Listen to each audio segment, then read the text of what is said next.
Yes. So in the beginning of this chapter, we have been told about the barter system. If I am not wrong, तो in 10th class also एक हमारा section था economic section. On that chapter एक in that section there was one chapter money and credit. तो उसमें भी थोड़ा सा little bit introduction of this barter system was there.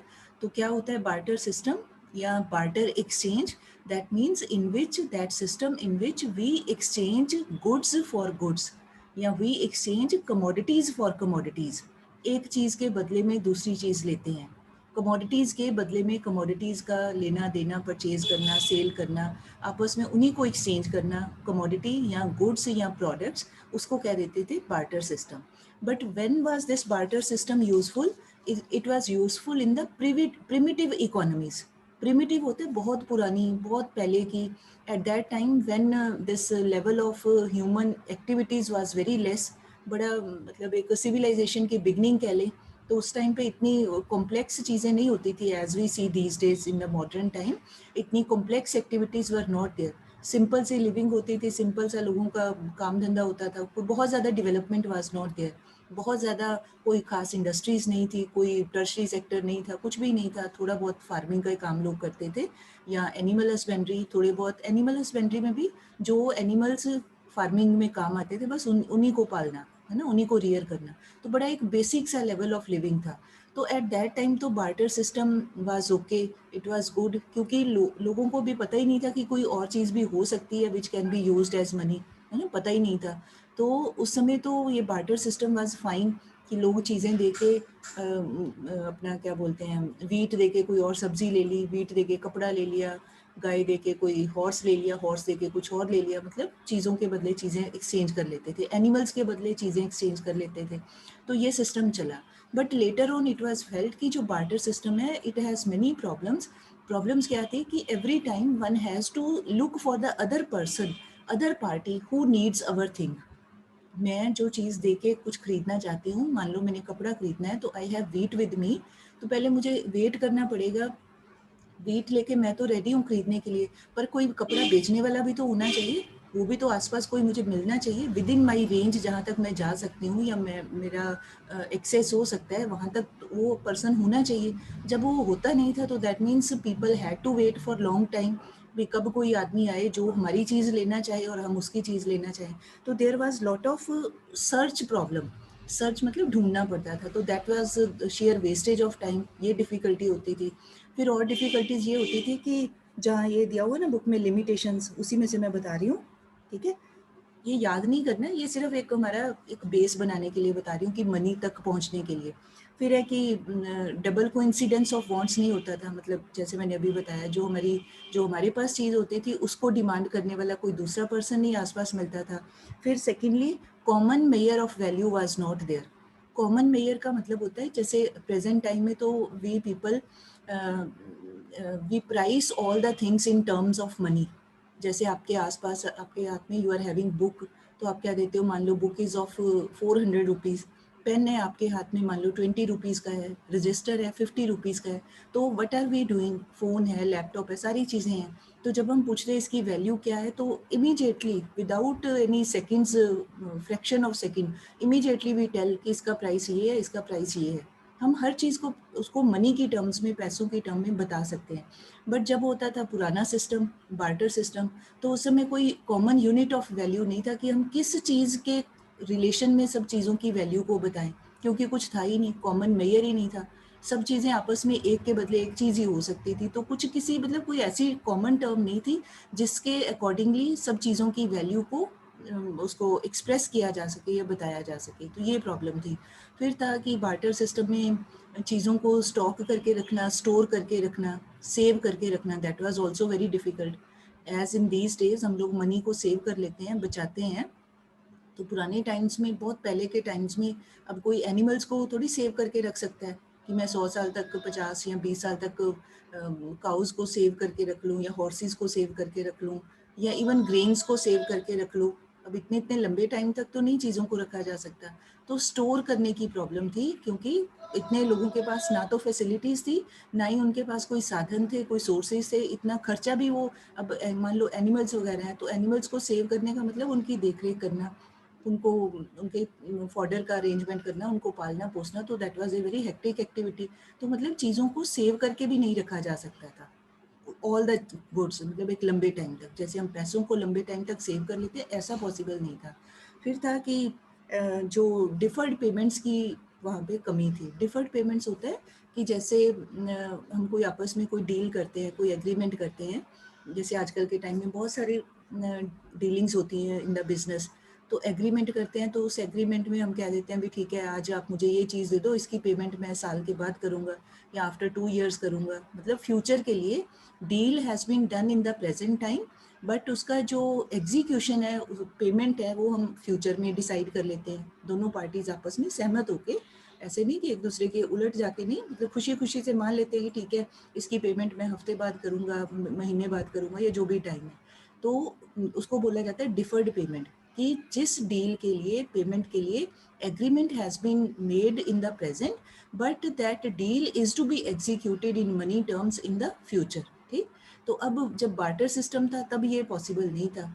आज तो जैसे मैं आप में से किसी बच्चे से मैंने कोई लोन लिया, उधार लिया, तो मैं कह दूं कि जी मैं आपको 6 मंथ्स के बाद वापस करूंगी, तो ठीक है, मैंने आज ले लिए पैसे आपसे, तो 6 मंथ्स का टाइम बीच में डाल दिया, तो डिफर्ड पेमेंट हो गई, मैंने 6 महीने बाद वापस करने हैं ना, डिफर्ड पेमेंट हो गई। तो बट जब बार्टर सिस्टम था तो एट दैट टाइम चीज़ों के केस में ऐसे पॉसिबल नहीं हो पाता था कि अब मैंने कोई मान लो हॉर्स का काऊ के साथ एक्सचेंज किया, तो अब मैं कहूँ कि 6 महीने के बाद मैं अब हॉर्स के साथ एक्सचेंज में, जैसे आजकल तो इंटरेस्ट होता है, तो उस समय क्या देंगे, है ना? तो मतलब पॉसिबल ही नहीं था। बड़ा अजीब सा लगता था कि क्या चीज़ें, क्या किसी को एडिशनल क्या दें। अब हॉर्स के बदले में अब दूसरा छोटा हॉर्स कहाँ से दे दें, है ना? या डबल थोड़ी दे सकते हैं कि 2 हॉर्स दे दें, 1 लिया था तो बदले में 2 दे दें, ये भी पॉसिबल नहीं था। मतलब बड़ी डिफ़िकल्टी होती थी। वो होती कब थी? जैसे-जैसे डेवलपमेंट होती थी। इनिशियली तो कोई दिक्कत नहीं थी, बट जैसे-जैसे लोगों का एक दिस वर्क बढ़ता गया या एक्टिविटीज़ गॉट इंक्रीज़्ड, तो धीरे-धीरे करके ये डिफ़िकल्टीज़ फेस होने लगी।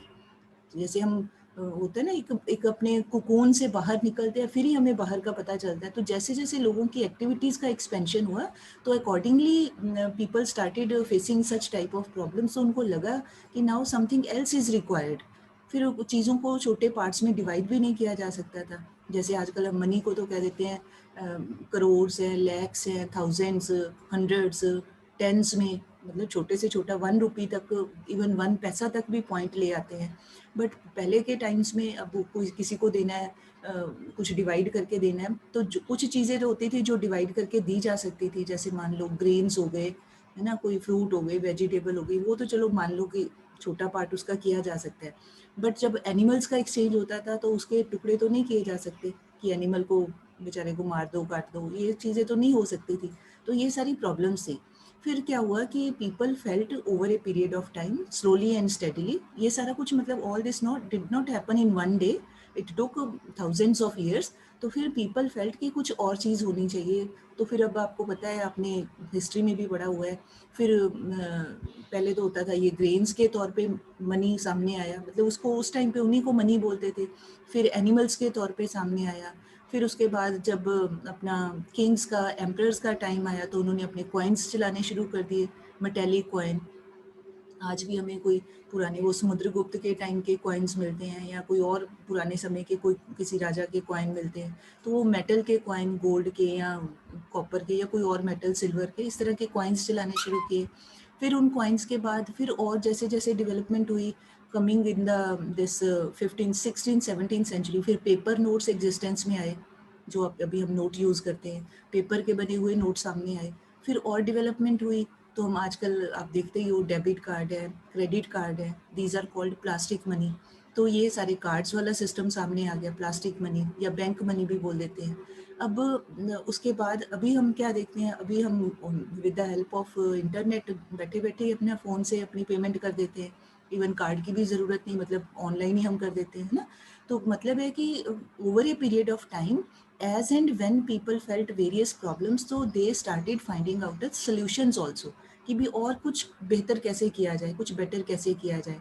तो ये सारा कुछ धीरे धीरे करके उधर से बार्टर सिस्टम्स की जैसे जैसे प्रॉब्लम्स हो रही थी, तो on the same side, on the other side, people started thinking about evolution of money, कि भी एनिमल्स हैं, फिर ग्रेन्स आ गए, फिर कॉइन्स आ गए, मेटेलिक कॉइन्स आ गए, फिर अपना पेपर का मनी आ गया, फिर बैंकों का ये अपना credit card, debit card, cheque, ये सारे कुछ आ गए, अब ऑनलाइन है। मतलब धीरे धीरे ये सारी चीज़ें इवॉल्व होती गई। इवॉल्व मतलब बढ़ जाना, धीरे धीरे स्लोली एंड स्टेडीली तरक्की करना, डेवलपमेंट करना। तो ये सारा कुछ इसको बोल दिया जाता है कि इवॉल्वमेंट ऑफ मनी। इवॉल्व करना, छोटे से बड़ा होना, लोअर लेवल से हायर लेवल के ऊपर जाना। ठीक है, तो एक मुझे हमेशा जब भी मैं इवॉल्वमेंट शब्द पढ़ती हूँ ना, तो I always remember one thing, when we were in school, आप तो अभी भी स्कूल में ही हो, तो आई थिंक पता नहीं 7th या 8th क्लास में साइंस में, आई स्टिल रिमेंबर कि वो एवोल्यूशन वाला बायोलॉजी में आता है, एक पहले बहुत छोटा बेबी है, फिर वो ऐसे हाइट वाइज दिखाना होता है, वो बहुत छोटा है, उसके बाद वो फिर थोड़ा सा बड़ा होता है, फिर थोड़ा सा हाइट बढ़ती है, करते करते वो एक बड़ा एडल्ट की वो पिक्चर बनाते हैं। तो मतलब एक छोटे, एक कहने का मतलब एक छोटे क्रीचर से, एक छोटे लिविंग बीइंग से, एक छोटे बेबी से बड़े होने तक का सफ़र है ना, उसको कह दिया जाता है एवोल्यूशन। तो ऐसे ही यहाँ पर है कि मनी का भी over a period of time money also got evoluted ना, इवॉल्व हो गया, वो बढ़ गया, फैल गया। अब now we people don't know कि आज से 30 या 40 या 50 ईयर्स के बाद मनी की किस तरह की शेप होगी। आज तो हम लोग चलो ऑनलाइन देख रहे हैं, हो सकता है 50 साल के बाद कुछ और, इससे भी कुछ और ज़्यादा एडवांस्ड टेक्निकली कुछ और बहुत चेंज हो जाए। आज से 50 ईयर्स के बाद, 100 ईयर्स के बाद पता नहीं कैसा होगा, है ना। तो ये है कि जैसे जैसे ह्यूमन लाइफ आगे बढ़ती है, सिविलाइजेशन प्रॉस्पर्स या ग्रोज, एक्टिविटीज़ का लेवल इंक्रीज करता है, तो side by side all the things which are surrounding we human beings, उनकी भी nature and shape that also keeps on changing, है ना। सब चीज़ों की शेप बदल जाती है, फॉर्म बदल जाती है, उनके काम करने का तरीका लोगों का बदल जाता है। Although basic needs of life are same. आज से 4000 साल पहले भी लोगों को खाना पीना चाहिए होता था ना, तो उसके बिना तो नहीं रह सकते। फिर धीरे धीरे समझ आई कि कपड़े भी चाहिए, फिर धीरे धीरे समझ आई छत भी चाहिए। तो ऐसे ही आज भी हमारी ज़रूरतें हैं, है ना। तो मतलब over a period of time चीज़ों में चेंज आता रहता है, और वो चेंज ही उसी को बोलते हैं change is the law of nature. तो ऐसे ही same happened with money also. ठीक है, तो ये due to all these drawbacks of barter system, उनके करके ही मनी को फाइंड आउट करने की या उसको डेवलप करने का जो है this need was felt by the people. ठीक, तो ये हमारी एक सिर्फ बैकग्राउंड है, आपने ये याद नहीं करना है, ये सिर्फ आपको समझाने और लेवल तक लाने के लिए I just gave this introduction. ठीक है, now coming to the main part जो हमारे बुक में है, जहाँ से हमने मेन करना है। तो फिर है कि फिर हम मनी किसको बोले, किस चीज़ को मनी बोले, हमें कैसे पता चले कि कौन सी चीज़ मनी है। तो इसकी very beautiful definition is given. Money means anything, आप अंडरलाइन करिए, which is generally accepted by all the people as a medium of exchange, measure of value, store of value and means for standard of deferred payments. ठीक है, underline करना है, इसको learn करना है। This definition is to be learn very thoroughly. Money is anything which is generally accepted, accepted के आगे अगर आप if you want to write, you can write by all the people, which is generally accepted by all the people. कैसे accepted, as a, आगे 4 things have been given, as a medium of exchange, as a measure of value, as a store of value and as a means for standard of deferred payments. ठीक है, अब ये जो चारों words आए हैं, all the 4 terms, basically these are nothing else, these are the functions which are performed by money. ये money, जो चीज़ भी हमारे ये 4 काम करते, हम उसी को मनी कह सकते हैं। अब इसमें कोई सरप्राइजिंग नहीं हमारे लिए बात होनी चाहिए। जैसे हम कहें आपके हाथ में पेन है, तो इवन पेन को भी मनी माना जा सकता है। अगर हम सारे ही लोग, जो भी हम मीटिंग अटेंड कर रहे हैं, अगर हम सारे ही लोग एग्री करें कि हम पेन की फॉर्म में, पेन की टर्म्स में अपनी चीज़ों का लेन देन कर सकते हैं, we can transact in terms of pen, तो pen can also be used as money, it can also be described as money. आपके हाथ में कोई पेंसिल है, तो पेंसिल को भी मनी माना जा सकता है। बस कंडीशन ये है कि ऑल शुड एग्री, सबकी सहमति होनी चाहिए। ये नहीं कि 100 में से 60% लोग नहीं, हम नहीं मानते, तो नहीं।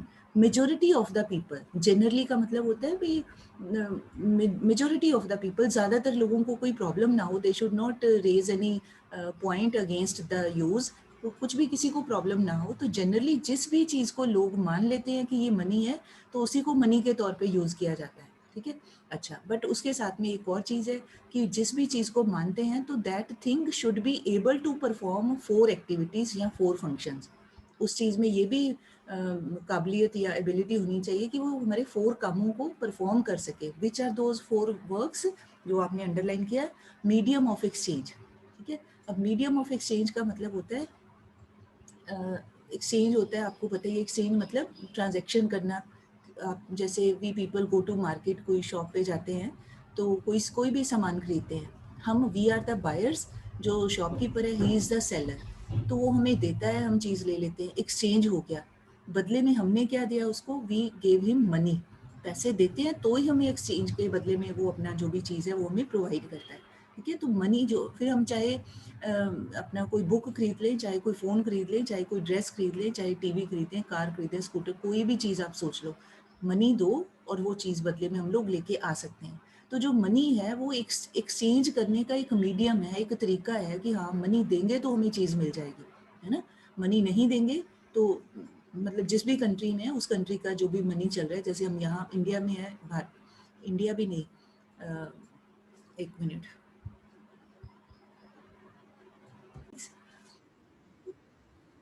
हाँ, मैं एक्सचेंज का बता रही थी।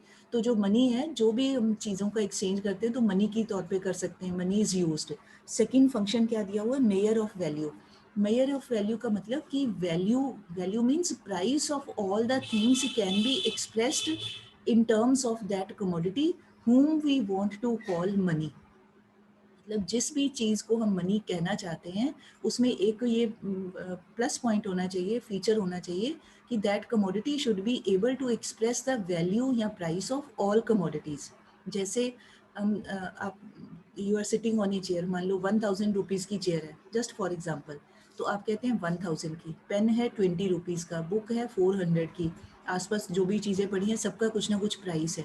तो इसका मतलब हम सब चीज़ों का जो कंपैरेटिव एनालिसिस है, कंपैरिजन करते हैं, तो एकदम से कह देते हैं ये चीज़ की वैल्यू इतनी है, ये चीज़ की वैल्यू इतनी है, ये महंगी है, ये सस्ती है। तो हमें कैसे पता चला महंगी है कि सस्ती है? महंगी सस्ती कहते हुए we are comparing the price, और जो प्राइस है वो किस टर्म्स में एक्सप्रेस कर रहे हैं? मनी टर्म्स में। तो जो मनी है वो एक कॉमन यार्ड स्टिक है, एक कॉमन स्केल है जिसकी हेल्प से we measure the value of all the things. कपड़ा लेते हैं ना, तो वो यार्ड स्टिक, एक मीटर होता है ना, आयरन का रॉड सी होती है, मीटर, उससे माप के इतने मीटर, 5 मीटर, 6 मीटर, 10 मीटर कपड़ा अगला देता है हमें, तो वो एक यार्ड स्टिक है। ऐसे ही जो मनी है वो एक यार्ड स्टिक है, एक स्केल है, एक मेयर है, उसकी टर्म्स में हम सब चीज़ों की वैल्यू को असेस करते हैं, ठीक है? तो लैपटॉप है, हम कहते हैं ये महंगा है। फ़ोन है, उसके कंपैरेटिवली मान लो उससे लैपटॉप के कंपैरेटिवली चीप है, कम प्राइस का है, तो हम कहते हैं ये सस्ता है। तो ये हम कैसे पता चलाते हैं? मनी की टर्म्स में पता चलाते हैं, ठीक है? उसके बाद है स्टोर ऑफ वैल्यू, कि जिस भी चीज़ को हम मनी कहना चाहते हैं, it should have the feature और ability to be used as a store of value, means हम इसको सेव करके रख सके। तो अब हम सबको पता ही है, हमारे पास मनी होता है, पैसे होते हैं, तो हम उसको सेव करके रख सकते हैं, चाहे घर पे रखें, पर्स में रखें, अलमीरा में रखें, बैंक में रखें, कहीं भी रखें। We are in a position to save our money for a long period of time. अब अलमीरा में पैसे रखे हैं, तो चाहे आप जितने मर्जी सालों तक रखे रखो, चाहे 100 ईयर्स तक रखे रखो, चाहे 200 ईयर्स तक, प्रोवाइडेड कि अगले बच्चे भी उसको संभाल के रखे, तो कभी तक भी रखा जा सकता है। तो मनी का मतलब जिस भी चीज़ को सेव किया जा सके। और लास्ट है this means for standard of deferred payment, मतलब वो चीज़ जिसको हम आने वाले टाइम में पेमेंट जिसकी कर सकें, जिस फॉर्म में हम पेमेंट कर सकें। As I gave earlier example, वही बात है यहाँ पे कि कोई दो पार्टीज आपस में कोई लेन देन करती हैं, कुछ पेमेंट करनी है, तो एग्रीमेंट अभी कर लिया हमने, मैंने कि आपसे कुछ लिया, तो मैंने कहा कि मैं पेमेंट इसकी चीज़ मैं ले लेती हूँ, बट आई एम सेइंग कि पेमेंट इसकी मैं 1 वीक के बाद करती हूँ। तो 1 वीक का जो टाइम है, दैट मीन्स अभी वो फ्यूचर टाइम है, अभी आया नहीं, बात हमारी आज प्रेजेंट में हो रही है, राइट? तो डिफर्ड पेमेंट मतलब वो payment which can be made in future. तो अब जो मनी है, that is very easily that is used for making payments in future. मैं हफ्ते के बाद आपको जितने पैसे मैंने लिए थे वो दे दूंगी, प्लस आपका जो भी इंटरेस्ट बना वो पे कर दूंगी। तो मनी कैन बी यूज्ड। तो जिस भी चीज़ को ये चारों तरीकों से अप्लाई किया जा सके, जो यहाँ नाम लिखे इसको याद कर लेना आपने। जिस भी कमोडिटी से, कमोडिटी तो नहीं कहेंगे, मतलब चीज़ कुछ भी कह लो आप, मतलब एनी मीडियम, कुछ भी, जिस भी मीडियम से हम ये चारों काम कर सकें तो that thing will be known as money. और दूसरा क्या, after doing all these 4 works, secondly generally acceptable भी हो, मतलब आम सारे लोग उसको माने कि हाँ ठीक है भाई, हम अग्री करते हैं, हम इस चीज़ को मनी के तौर पे मान लेते हैं। तो ये हमारी एक डेफिनेशन है, ठीक। उसके बाद आप देखिए नीचे, आप जहाँ ये दिया हुआ ना मनी की डेफिनेशन के नीचे करके 1 line is given, refer power booster for, आगे 4 पॉइंट्स दिए हुए हैं, legal definition of money, functional. तो इसके लिए आप ज़रा अपना, लास्ट है part of the chapter power booster. अब इसकी बहुत डिटेल नहीं करनी है, मेन हमने बस डेफिनेशन ही करनी है, वो मैंने आपको समझाने के लिए थोड़ा ज़्यादा बता दिया क्योंकि फर्स्ट टाइम कर रहे हैं। इसके बाद तो आपने शॉर्ट्स ही करनी है। अब है कि 4 डेफिनेशन, ये भी वेरी शॉर्ट, सिर्फ कि अंडरस्टैंडिंग के पर्पज से है कि हमें पता हो, अदरवाइज एज सच नहीं ये आएंगी कि give legal definition, give function, ऐसा कुछ नहीं आएगा। सिर्फ हमें बेसिक आइडिया हो, that is why we are going to do it. अब आप please take out your power booster of this chapter. उसमें जल्दी जल्दी से देखते हैं जितनी कर पाएँ, एक आधी तो कर ही लेंगे। हाँ, फर्स्ट है तो 4 डेफिनेशंस ऑफ मनी में फर्स्ट है लीगल डेफिनेशन। तो अब थोड़ा सा लीगल वर्ड से ही हमें पता चल जाता है, लीगल मतलब lawful, which is as per the law of the country, ठीक है। अथॉरिटी है, गवर्नमेंट की अथॉरिटी से जो चीज़ चलती है। तो लीगल डेफिनेशन ऑफ मनी का मतलब है, please underline, according to this, money is what the law says is money. कि जो भी हमारा लॉ कहता है, लॉ कौन सा law, law of the land, हम जिस कंट्री में रहते हैं। अब ये नहीं कि we are living in Bharat and we are using and following the laws of America, वो नहीं। जिस भी देश में, जिस भी कंट्री में वी आर लिविंग, तो वहाँ का लॉ जो भी कहता है कि ये चीज़ मनी है। अब हमारे कंट्री में 2000 रुपीज़ का जो प्रेजेंट नोट चल रहा है, तो हमारा कानून कह रहा है कि ये लॉ, ये मनी है, तो ठीक है, हम मानते हैं ये हमारे लिए मनी है ना। तो जिस भी चीज़ को हमारा हमारा मतलब किसी भी कंट्री का जो लॉ है वो कहे मनी है, तो all people have to agree to that. तो अब इसके अकॉर्डिंग फिर बेटे डिटेल नहीं करनी है, दैट इज़ वाई मैं शॉर्ट में करवाऊंगी, ठीक है। Detail is not required, just understanding is required. तो इसमें आ जाता है फिर लीगल टेंडर, इसके 2 पार्ट्स हो जाते हैं लीगल डेफिनेशन के। ये मैंने नीचे बना दिया, लीगल डेफिनेशन ऑफ मनी। एक को कह देते हैं लीगल टेंडर मनी और एक पार्ट को कह देते हैं non legal tender money. Book में जो आपके 2 सब हेडिंग्स बनाए हुए हैं वो वाला, ठीक है। एक बनाया लीगल टेंडर मनी, फिर फर्दर उसके 2 parts are given, a and b part, और एक सेकंड पॉइंट है नॉन लीगल। तो let us come to first legal tender. जो भी बताया, लीगल टेंडर का मतलब money which can be legally used to make payments of debts and other obligations. मतलब वो मनी जिसको हम लीगली यूज कर सकते हैं, किस बात के लिए, for which thing, for making payments of debts, जो हमने कोई किसी से बोरिंग की हुई है, डेट लिए हुए हैं, उधार लिए हुए हैं, उसकी पेमेंट करने के लिए लीगल तरीके से, कानूनी तरीके से, लॉफुल मेथड से जिस भी चीज़ को हम यूज़ करते हैं पेमेंट करने के लिए, या कोई हमारी और ऑब्लिगेशन है। ऑब्लिगेशन का मतलब ही कोई देना है किसी को, कोई भी देना, मतलब देने का मतलब ये नहीं कि हमेशा उधार ही है। हो सकता है हम अपने डेली लाइफ में हम कितना सामान खरीदने जाते हैं, कोई स्कूल की फीस देते हैं, कोई अपने पेट्रोल के पैसे पे करते हैं, फ़ोन के बिल देते हैं, जितने भी हम खर्चे करते हैं वो हमारी ऑब्लिगेशंस ही है ना एक तरह से, कि हम खरीदना चाहते हैं तो ठीक है, पैसे दे के ही खरीद पाएंगे। तो whatever things we are going to do, तो ऑब्लिगेशंस है, पेमेंट करनी है, कोई डेट देना है, किसी का वापस करना है, तो लीगल तरीके से जिस भी चीज़ को, मनी मतलब जिसको लीगल तरीके से यूज़ किया जा सके, that is called legal tender money, ठीक। यहाँ टेंडर का मीनिंग वो नहीं है इंग्लिश वाला सॉफ्ट, वो वाला नहीं कि टेंडर वेरी सॉफ्ट, वो नहीं लेना। दिस इज टेक्निकली जो मनी को लीगली यूज़ किया जा सके।